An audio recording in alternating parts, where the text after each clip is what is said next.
Hello, അസ്സലാമു അലൈക്കും. നമ്മുടെ ഹിദായത്ത് സ്റ്റോറിയിലെ എല്ലാ കൂട്ടുകാർക്കും സുഖമെന്ന് വിശ്വസിക്കുന്നു.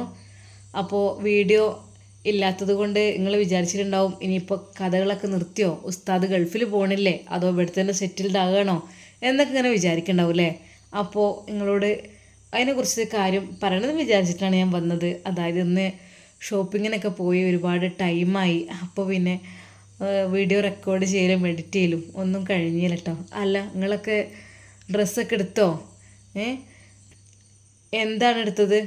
നമ്മുടെ സ്റ്റോറി കേൾക്കുന്നവർ പർദ്ദ ധരിക്കുന്നവരുണ്ടാവും, സാരി ധരിക്കുന്നവരുണ്ടാവും, ചുരിദാർ, ഷോർട്ട് ടോപ്പ് അങ്ങനെയൊക്കെ ധരിക്കുന്നവരൊക്കെ ഉണ്ടാവും. അതുപോലെ ആണുങ്ങൾ പാൻറ്റ്, തുണിയൊക്കെ അല്ലേ. ആണുങ്ങൾക്ക് പിന്നെ കൂടുതലായിട്ട് ഉണ്ടാവുമല്ലോ, ആ ഒരു 2 ഐറ്റംസല്ലേ ഉണ്ടാവുള്ളൂ. പെണ്ണുങ്ങൾക്കാണെങ്കിൽ പല രീതിയിലുള്ളതും ഒക്കെ ഉണ്ടാവുമല്ലോ അല്ലേ. അപ്പോൾ എല്ലാവരും എടുത്തത്, മക്കൾക്കൊക്കെ എടുത്തവരൊക്കെ ഒന്ന് കമൻറ്റ് ചെയ്യട്ടോ. പിന്നെ എന്തൊക്കെയുണ്ട് മക്കളെ, ഇനിയിപ്പോൾ ഒരു 5-8 ദിവസം കൂടി കഴിഞ്ഞാൽ നമ്മുടെ റമദാൻ നമ്മിൽ നിന്ന് വേർപിരിഞ്ഞ് പോവുകയാണല്ലോ അല്ലേ. അള്ളാഹു സുബ്ഹാനഹു വ തആല നമ്മുടെ എല്ലാ ദോഷങ്ങളും പടച്ച റബ്ബ് പുറത്ത് മാപ്പാക്കി തരട്ടെ. അറിഞ്ഞും അറിയാതെയും ചെയ്ത എല്ലാ കുറ്റങ്ങളും അള്ളാഹു അത് പുറത്ത് തരട്ടെ എന്ന് നമ്മൾക്ക് പ്രാർത്ഥിക്കുക അല്ലേ. നമുക്ക് പ്രാർത്ഥിക്കാനല്ലേ പറ്റുള്ളൂ. പിന്നെ അള്ളാഹുവിന് നല്ല ഇഷ്ടമാണ് കേട്ടോ പ്രാർത്ഥിക്കണത്. നമ്മൾ എത്ര ചോദിക്കണം അത്ര ഇഷ്ടമാണല്ലോ, ഭയങ്കര. നമ്മളൊരിക്കലും കുറച്ചെന്ന് ചോദിക്കരുത് എന്ന്. പഠിച്ചവനെങ്കിൽ കുറേ വേണം, കുറച്ചെന്ന് പറയേണ്ട ആവശ്യമില്ലല്ലോ. അള്ളാഹുവിൻ്റെ ഖജനാവ് എന്ന് പറഞ്ഞാൽ വിശാലമാണത്. അതിലെത്രയോ ഉണ്ട്. പാവപ്പെട്ടവർക്കും പണക്കാരും ഒക്കെ ആക്കി തീർത്തതിന് എന്താ, പാവപ്പെട്ടവരെ പണക്കാർ പരിഗണിക്കുന്നുണ്ടോ എന്ന് നോക്കാൻ വേണ്ടിയിട്ടൊക്കെ ആണ്. അപ്പോൾ എന്തൊക്കെ തന്നെയായാലും നമ്മുടെ റമദാൻ മാസം എല്ലാവരും നോമ്പൊക്കെ അനുഷ്ഠിച്ചു കൊണ്ടിരിക്കുകയാണ്. ഇൻഷാ അല്ലാഹ് അടുത്ത നോമ്പിന് ആരൊക്കെ ഉണ്ടാവും, ആരൊക്കെ അള്ളാഹുവിൻ്റെ അടുക്കലേക്ക് യാത്ര ആവും എന്നൊന്നും നമുക്ക് പറയാൻ പറ്റൂല അല്ലേ.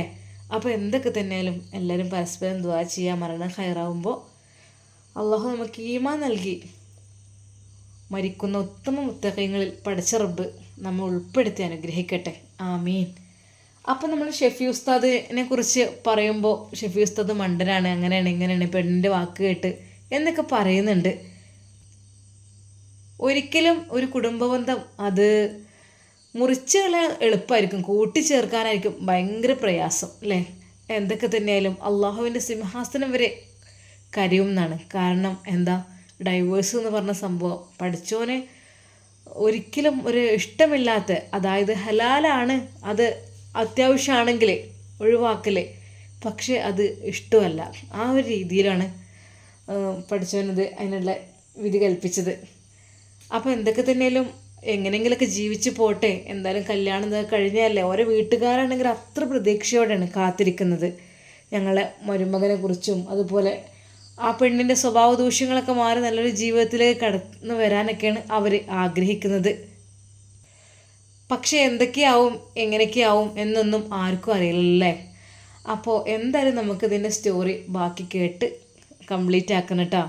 ഒരുപാട് ആളുകൾ നെഗറ്റീവ് കമൻറ്റും കാര്യങ്ങളൊക്കെ ഉണ്ട്. എല്ലാവരും ഇട്ടോളൂ, എല്ലാവരുടെയും സ്വാതന്ത്ര്യമാണ്, അവകാശമാണ്.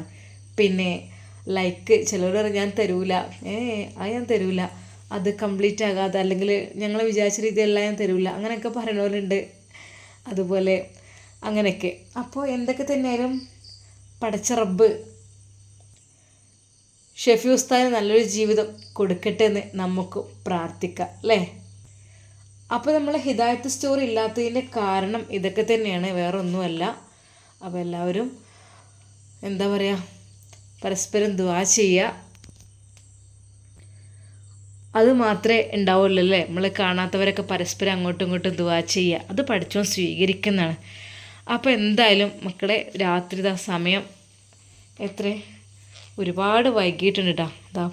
12:36, ഏകദേശം 12:45 ആയി തുടങ്ങിയല്ലോ. എല്ലാവരും ഉറങ്ങിട്ടെ. ഞാൻ പിന്നെ ഈ സമയത്തുനിന്ന് നിങ്ങളോട് വന്നിട്ട് ഒന്ന് പറയാൻ ഞാൻ മോശം വിചാരിച്ചിട്ട് ഞാൻ വന്നതാണ്. പിന്നെ ഇൻഷാ അല്ലാഹ് 4 മണിക്ക് അത്താഴത്തിന് എണീക്കണം. അങ്ങനെയൊക്കെയാണ്. നിങ്ങളൊക്കെ എത്ര മണിക്ക് എണീക്കാറില്ല? ചിലർ കുറേ നേരത്തെ എണീക്കണവരുണ്ട്. പക്ഷേ നമ്മൾക്ക് ആ സമയത്താകുമ്പോൾ നമുക്ക് തഹജ്ജുദ് കിട്ടും ചെയ്യും. അത് മാത്രമല്ല, പിന്നെ അതിന് ശേഷം നമുക്ക് നിസ്കാരം ഇതൊക്കെ കഴിഞ്ഞ് അല്പസമയം ഖുർആൻ പാരായണം ചെയ്യാനും ഒക്കെ സമയം ഉണ്ടാവുമല്ലോ അല്ലേ. അങ്ങനെ അപ്പോൾ ആ ഒരു രീതിയിലാണ് ഞങ്ങളിവിടെ എണീക്കാറുള്ളത്.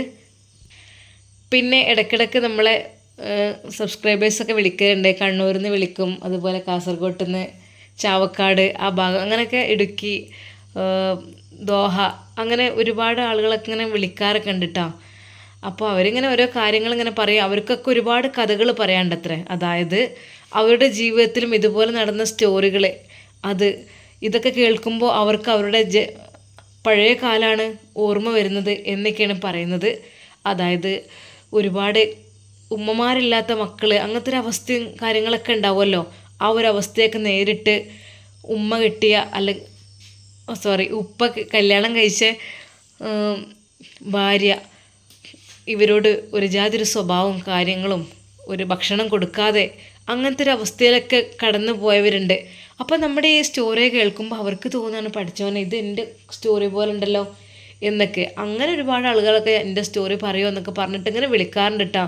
അപ്പോൾ സത്യം പറഞ്ഞാൽ കേൾക്കുമ്പോൾ നമുക്ക് സങ്കടം തോന്നും. അപ്പോൾ എന്തൊക്കെ തന്നെയാലും എല്ലാവർക്കും ഇഷ്ടമുള്ളതുപോലൊക്കെ തന്നെ കഥകളൊക്കെ മുന്നോട്ട് പോകട്ടെ, അതിനു വേണ്ടി ഞാൻ ശ്രമിക്കും കേട്ടോ. അപ്പോൾ എല്ലാവരോടും ഒരിക്കൽ കൂടി അസ്സലാമു അലൈക്കും വറഹ്മത്തുള്ളാഹി തആല വബറകാതുഹു. എല്ലാവരും ദുആയിൽ ഉൾപ്പെടുത്തണം കേട്ടോ. ഓക്കെ, ഇൻഷാ അല്ലാഹ്.